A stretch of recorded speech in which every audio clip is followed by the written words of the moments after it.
హైదరాబాద్ ల్యాండ్కి ఎప్పుడైనా వాల్యూయే ఉంటుంది. హైదరాబాద్కున్న మెయిన్ అసెట్ ఏంది? వెదర్. హైదరాబాద్ అండ్ తెలంగాణలో ఉన్న వెదర్ కండిషను ఏ రాష్ట్రంలో ఎక్కడా లేదు. ఒక బెంగళూరు మినహాయిస్తే ఇంత అద్భుతమైన వాతావరణం ఎక్కడా లేదు. కానీ ఆ అద్భుతమైన వాతావరణాన్ని కూడా ఖతం చేస్తున్నారు మీరు.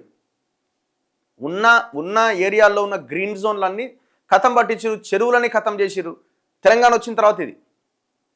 సో కాబట్టి అప్పుడున్న వెదర్ ఇప్పుడు లేదు, ఇంకా దారుణంగా తయారవుతుంది. కాకపోతే ఇంకా మరీ వర్స్ట్ కండిషన్లోకి ఇంకా పోతూనే ఉన్నాం ఆల్రెడీ. ఆల్మోస్ట్ చెరువులు పోయినాయి, చెట్లు పోయినాయి, మొత్తం కాంక్రీట్ జంగిల్ అయింది. ఉన్న 3 సిటీలు చాలదని 4th సిటీ అంటున్నాడు ఈయన.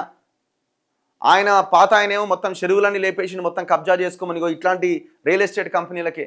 ఎక్కడుంది వెదర్? ఇక వికారాబాద్ దామగుండం దగ్గర లక్షల చెట్లు కొట్టిపడేసినారు. ఏమన్నా మిగిల్చిరా? ఏం మిగిల్చలే. సో విజయవాడ, గుంటూరు ఈ ప్రాంతాల్లో ఉన్న వెదర్తో కంపేర్ చేస్తే మనం చాలా చాలా చాలా బెటర్. హైదరాబాద్కున్న బ్యూటీనే వెదర్.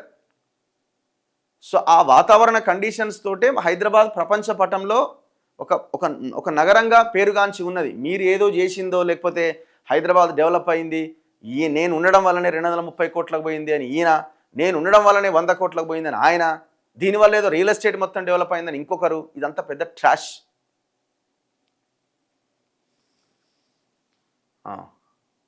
ముఖ్యమంత్రి రేవంత్ రెడ్డి, పరిశ్రమల మంత్రి శ్రీధర్ బాబు పెట్టుబడిదారులకు అనుకూల వాతావరణం కల్పించడమే ఈ విజయానికి కారణమట. సంబంధం ఉందా? అసలు ఏమన్నా సంబంధం ఉందా? ఆ పక్కదే అమ్మయ్య బాబు, ఆ పక్కదే ఇంకొక ఎకరం అమ్మేనని ఉంటే పోతలేమో చూద్దాం. అసలు ఈ ఎకరా స్థలం కొన్న గౌరవ వెంచర్స్ ఎన్ని ఫ్లోర్లు వేయబోతున్నదాడా?